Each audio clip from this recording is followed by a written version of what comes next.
নমস্কাৰ, মই স্বপ্নম ইয়াছমিনে অসম নিউজ এক্সপ্ৰেছলৈ আপোনালোকক স্বাগতম জনাইছোঁ।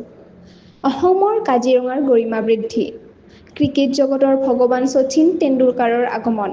হয়, আজি আমাৰ সৈতে আছে এক গৌৰৱজনক খবৰ।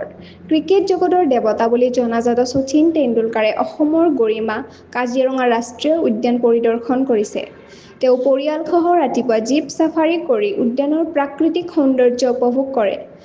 হাতী, গড় আৰু নানা বন্য জন্তুৰ মাজত তেণ্ডুলকাৰে জীৱ বৈচিত্ৰ্যৰ ৰোমাঞ্চ অনুধাৱন কৰে। স্থানীয় লোকে অসমীয়াৰ গৰিমা স্বাভিমান গামোচাৰে তেণ্ডুলকাৰ পৰিয়ালক আদৰণি জনায়।